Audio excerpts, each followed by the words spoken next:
You're listening to the School Leadership Reimagined podcast, episode 234. How do builders like us make a dramatic difference in the lives of our students in spite of all the obstacles we face? How do you keep your vision for your school from being held hostage by resistant teachers, uncooperative parents, ridiculous district policies, or a lack of time, money, or resources?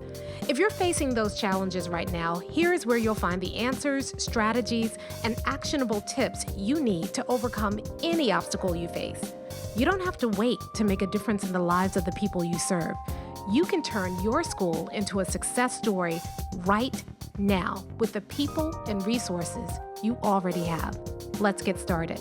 Hey builders, welcome to another episode of the School Leadership Reimagined podcast. I'm your host, Robyn Jackson.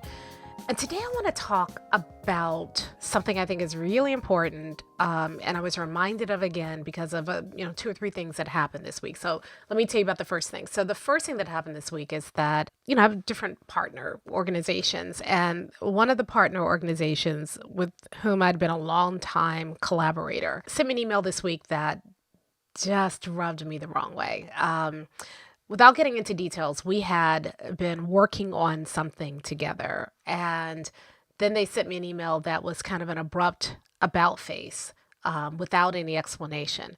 So I responded to the email and said, hey, this is coming out of the blue. I don't know where it's coming from. But the way that this is being handled is, in my opinion, not respectful or professional. And they wrote back and completely missed the point, right? They thought that I was mad about the about face. Things happened, we're in crazy times. And so I get that things change. What was hurtful was the way that it was handled via email. If somebody had picked up a phone and called me and explained to me the situation, I would have understood. It makes sense. After all, we have a longstanding professional working relationship. If I don't understand, then I diminish the collaboration. If we're truly collaborators, then I have to understand how things go and be a collaborator. But that's not how it was handled. It was very dismissive. And I'm not even sure they intended to be dismissive. But because it was handled in an email instead of a conversation, it came off that way. So that's the first thing that happened. The second thing that happened is we were in office hours, and somebody was talking about a situation they had with a teacher. And then I said, well, what does the teacher say? And they said, I haven't talked to the teacher. And I said, well, why are we talking about you? You need to go talk to the teacher. We understand what's going on.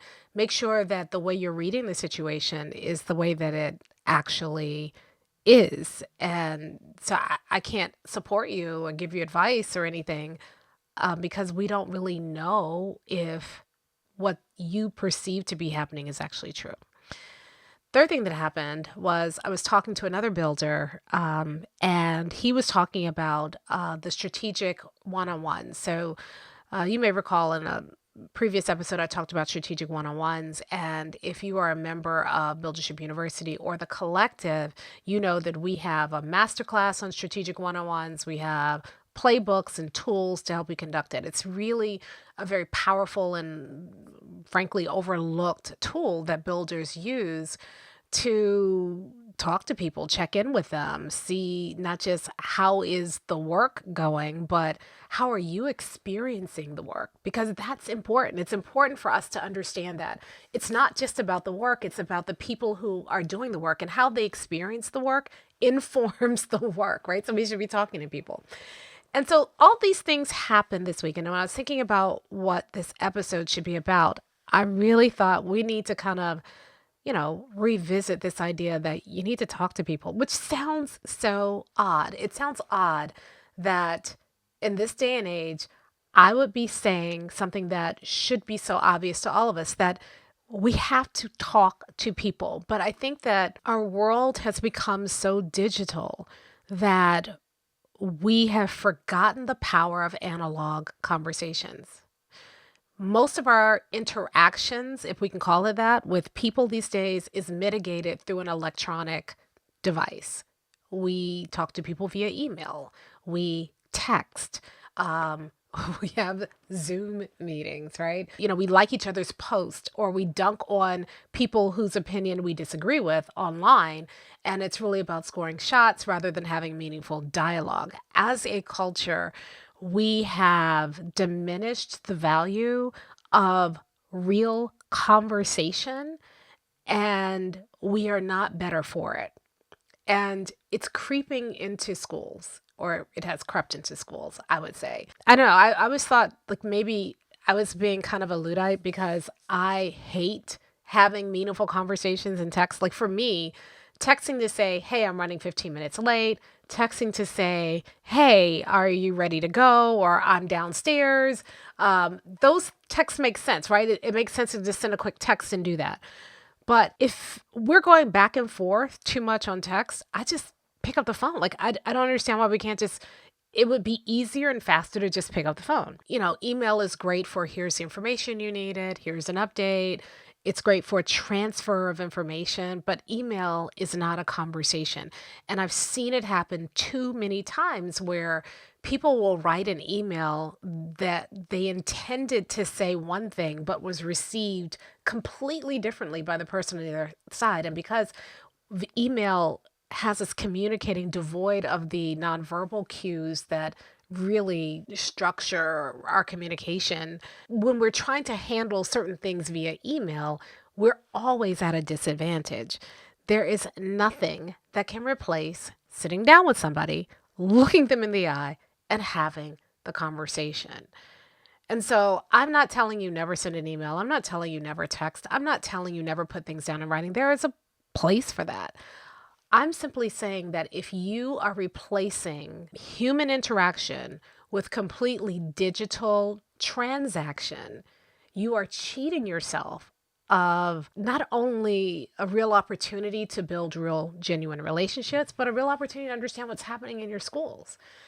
So I want to talk a little bit about the power of sometimes you just need to go down the hall, walk down the hall and talk to the teacher and look the teacher in the eye. I feel weird about making that a whole podcast, right? Because it feels like it should be obvious. But nowadays, I don't know. I mean, there are a lot of younger teachers who say they actually prefer to communicate via technology rather than be in the room, so I feel like it's time. I think we can't get seduced by the ease of technology to the point that we no longer invest in face-to-face conversations. So that's what I want to talk about today. So let's go ahead and talk about it. The first thing is that some things can't be conveyed any other way than face-to-face, right? If I really want to show that I care about you, but I am not looking you in the eye and taking that moment to be fully present in front of you, listening to what you have to say and interested in what you have to say, then you will not believe me. Now, after I do that, after I make that investment in that relationship, then it can get reinforced by a quick text, how are things going today, or a quick email, just want to check in with you. But that can't be step one. That is a follow-up to what happened in that real-time face-to-face conversation. So the first thing I want to say to you today is that I'm not telling you not to use technology. I'm simply saying that is an enhancement to the real relationship. It can't replace the real relationship. Number two, I think that when you spend time, again, sitting across from somebody or alongside somebody, looking them in the face and giving them your full attention, it conveys that you value them. All too often, because we're so busy ourselves, the fact that we value our teachers can get lost in how busy we are. We see people in the hallway, we have these superficial transactions. Hey, how's it going? Hey, real quick. And then the only other time they see us is when we show up for a walkthrough with a notepad in our hands. And there is value in taking time to invest in the relationship so that when I do show up for a walkthrough, when I do sit down with you to have a feedback conversation, we are building on a foundation that was established outside of those times when, frankly, the power dynamic is imbalanced and the relationship is more formalized and fraught. When I come in and observe a classroom, but somebody knows that I have context for who they are, for what they believe, for what they're trying to accomplish in the classroom, they're going to receive my feedback differently than if I walk in without any of that context. I always tell the story about, the time that when I first started giving teachers feedback and a teacher was upset with me because she said, "You don't even know who I am." And it took me a long time for that to sink in. But I've seen that happen over and over and over again. Even when I'm doing school visits and I'm going in classrooms and I'm working with teachers, or I'm doing, workshops with teachers, I always like to start by establishing context, letting them know that I see them, that I recognize who they are, listening to them before I come in and offer advice. And although we know that's true and we've heard the platitudes over the years, how often do we practice that? How often do we let people know that we see them as people first, not just engines in our relentless pursuit for quote unquote excellence? And I think that a lot of the pushback we get from teachers is not because they disagree with our feedback, but because they feel like you're giving them feedback without understanding their context. And so it's really, really important. One of the things we do inside of BU, and we're doing it right now inside of the 100% Vision Sprint, is we're working on how do we communicate our vision. And so we're building vision stories. And the vision stories, the thing that makes them so powerful is they don't start with you. They start with the person in front of you. And so I've asked the folks who are working through this now, I'm saying, who are your teachers and what do they want? And a lot of people can't honestly answer that question. I don't even blame them, because we weren't trained to even ask teachers that question. We were trained to dismiss what they want. Doesn't matter what they want. We're here about the kids. Yeah, yes, it matters what they want, because if they're going to serve the kids, they have to show up. And if they are being dismissed and diminished in our buildings because we aren't taking time to understand what they want, what will happen is that doesn't change the fact that they want it. We're just pushing it underground, and it shows up in really dysfunctional ways. So we need to take the time to understand, what do our teachers want out of this? Which is why I love the vision story, because it forces us to do that and to meet teachers where they are. We always talk about we got to meet kids where they are, but we're not modeling that in the way we deal with teachers. You have to meet your teachers where they are. Now, that doesn't mean that, you're stroking them, or you're avoiding giving them tough feedback, or you're mollifying their egos. I'm not suggesting that. I feel like even when we do those things, we're doing them because we skipped the first step, which is to find out what they want, to listen to people, to understand them. So what do your teachers want? Do you know? What do they see as their biggest obstacle? Do you care? And if you do, let's take the time to listen to them. So I was talking to someone, actually 2 builders this week, 2 people in BU this week, and they both told me what a difference having those one-on-ones made in their schools this year. So, I was talking to one builder, and he was saying that last year I wish I recorded, it was so good. He just said, last year he felt like they were stuck as a school. And this year he feels like they've achieved momentum because he understands his teachers so much better. Taking the time to sit down, even for teachers that you don't particularly like or that you don't think are going to offer much insight, spending that time and sitting down with teachers and doing those strategic one-on-ones makes a real difference, right? And I was talking to another builder, and she was saying how the one-on-ones, that sitting down with teachers and doing those one-on-ones was shifting her culture. It was becoming less of a sense of us versus them, us being the teachers, them being administration, and more of a sense of we're all in this together.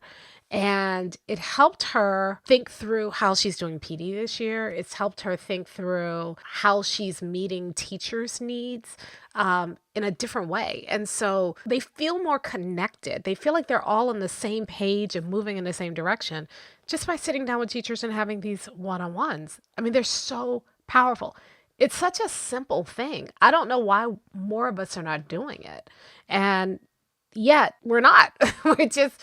We just feel like we don't have time. And I would argue you don't have time not to. Like half of the fires you're putting out right now could have been avoided had you been sitting down with teachers and having a rhythm of one-on-ones. There's a whole system for how to do it inside the collective. And when you join a collective, you get the system. So, and it can show you how to get it done in probably 2 weeks. And this is, it's not a feedback conversation. It's not you're not sitting there telling teachers what they need to work on. That's something different. This is about listening. And we don't do enough of that. We don't just look people in the face, So I don't know. I wish I had more, like something more profound to say, but I just think we've gotten away from the basics, like I was talking to somebody the other day and she says, I was writing an email and I had to put it in ChatGPT. And I'm like, what? I mean, so what's happening, right, is that our communication is getting more frequent, more immediate, but less real, right? So first of all, we're not looking people in the eye anymore. We're talking to them. There's always some sort of, middleman, something in between, some technology that prevents us from connecting. And then we're not even using our own words anymore. We're having AI write our responses. And, AI is sanitizing everything. Like, don't get me started on AI writing. That'll be for another day. And listen, I think AI is a great and incredible tool, but sometimes people just need to hear something real, right? So rather than composing an email on AI and then hitting send and then having no control over how it's being received or no opportunity to follow up if it's being received in the wrong way, step away from your computer, walk down the hallway, have the conversation with the teacher and build the relationship. You can get more accomplished that way. Instead of thinking what teachers want, ask them. Instead of waiting for something to blow up before you know how teachers really feel, be proactive and put a strategic one-on-one system in place so that you have regular check-ins with teachers, so that you can intervene with them before things blow up in your face. I don't know how to make that more profound. That's it. There's a place and a time for email. There's a place and a time for text. There's a place and a time for memorandums of understanding. There's a place and a time for all of that. But there's also a place and a time for a real conversation. So that's it. That's my challenge to you this week. Go have a real conversation. If you want to communicate to people, talk to them. If you want to stop putting out fires, prevent the fires by talking to people before they come into your office all upset. I mean, you can deal with it now and prevent it, or you can deal with the blowback later. Up to you, but I'm telling you that a simple conversation goes a long way and can save you a lot of headache later on. While I'm at it, let me just say the same thing about kids, right? I worked in a school once. I tell this story. I was when I first started consulting, I was at a school. I was at this school all day long, and there were red flags all over the place, which, but one of the red flags, which I didn't even realize was a red flag, that I was, talking to kids and in classrooms all day. And the kids kept calling the principal Charlie. Now, the principal, even though I was there that day, even though I've been hired, to come in and do the work, the principal wasn't available. So I had the assistant principal all day. And so the kids kept calling the principal Charlie. And I thought it was odd they were calling him by his first name, but I said, maybe it's a school where they do that. They would refer to the principal as Charlie. Charlie wasn't there. So at the end of the day, close to the end of the day, the AP who was kind of steering me through the school, I said something about Charlie. And she goes, Charlie? And I said, the principal, isn't his name Charlie? And she just, she said no and rolled her eyes. She goes, the kids call him that. I said, why? They said, have you seen Charlie's Angel? Charlie, you never see him. You just hear his voice over the loudspeaker. That's what the kids were saying about the principal. And I thought, oh my goodness, that is why I'm seeing all these red flags. That's why this school is so messed up, because the principal was not there. If you're listening to this podcast, I know that's not you. I know you're not a Charlie. I know that you are there in the halls, visible in classrooms every single day. But we can also go to the other end of the spectrum. That principal's never there, and he was a voice in a loudspeaker, but wasn't really impacting instruction. The other side of that, and I think this is where we are as a profession right now, is we're always in classrooms, but our conversations are always about the latest walkthrough. Our conversations are always about research-based best practices or about our MTSS data, or we're always having those conversations that we were taught to have, that we're told that's going to move the work. We're just not having the conversations that maintain that human connection between the people we're serving. And that goes for how we communicate with our teachers. It goes for how we communicate with our kids. It goes for how we communicate with our families. We're missing the humanity of it all, right? So we're talking a lot, but we're not having conversations anymore. We come in with an agenda, right? And I fight this all the time when I'm talking to principals, because they're like, well, I'm trying to tell them this. And I'm like, slow down. What does the teacher in front of you want? And they don't know. And frankly, we weren't even taught to care. Like, it doesn't matter. It's about the kids. How can it be about the kids unless the person who is with those kids every single day is okay, right? Like, if you're really concerned about the kids, I got to be concerned about the person I put in front of those kids every day, right? So we are on one end of the pendulum, we never talk, we never see, we're not visible. On the other end of the pendulum, we're so visible and we're always talking, but we're not having conversations. There's got to be a middle ground. And so that's my challenge to you this week. Talk to people, find out what they want.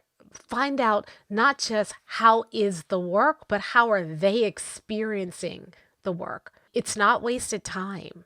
Not only is it nurturing a relationship and building trust, it's giving you valuable insight that's going to make you better, that's going to make you more effective in working with people. And if you're not quite sure how to structure those conversations, or what do I say, or how do I set it up, there's an entire training and playbook and toolkit that walks you step by step through it inside the collective. You're always welcome to join the collective. Go to buildershipuniversity.com/collective. I think that's the link. You can join the collective there. We did all the work for you. You just literally take it, the playbook, and use the playbook and the tools. That's it. You don't have to figure anything out. There's everything you need to schedule those conversations and what you say in those conversations and how you follow up from those conversations. You don't have to think. You can just do it. So don't let the fact that you don't know how you're going to figure out how to do it with everything else you've got going on stop you. There's a tool for that. Here's my point. You need to have the conversation. You need to talk to people. Not a text, not an email. Look people in the eye and give them the gift of your presence. Not only that, you need to talk to your kids. I've been talking to yours about focus groups. You can do a focus group. They're inside the collective. The focus group playbook is there as well, step by step, everything you need. You can also just go down to the cafeteria and eat lunch with kids and not try to be funny and make your little jokes and come off as cool, but sit there and listen to them. What are you thinking about? How's your day going? What's important to you right now? Not only that, you need to talk to parents. A lot of times when we talk to parents, it's very transactional, right? Where like parents are like, hey, I need this for my kid. Like, okay, I got this for you. But how's your day going? How's the year going? What are the things that are worrying about you? How's this economy affecting you? Whatever. Talk to people. And when I say talk to people, I don't mean you have to be the one talking. What I really is saying, I guess this is what I'm really saying. Listen to people. Give them the gift of your attention. They're going to get so much out of it, but you're going to get so much out of it too. That's it. I wish I could be more profound this week. But sometimes it's the simple stuff that we have to be reminded of that matters. So go get out your office, get out your script, get out all the frameworks, get out of all of that. Talk to somebody this week. Like a builder. I'll talk to you next time. Hey, if you're ready to get started being a builder right away, then I want to invite you to join us at Buildership University. It's our exclusive online community for builders just like you, where you'll be able to get the exact training that you need to turn your school into a success story right now with the people and resources you already have. Inside, you'll find our best online courses, live trainings with me, tons of resources, templates, and exemplars, and monthly live office hours with me where you can ask me anything and get my help on whatever challenge you're facing right now. If you're tired of hitting obstacle after obstacle and you're sick of tiny little incremental gains each year, if you're ready to make a dramatic difference in your school right now, then you need to join Buildership University. Just go to buildershipuniversity.com and get started writing your school success story today.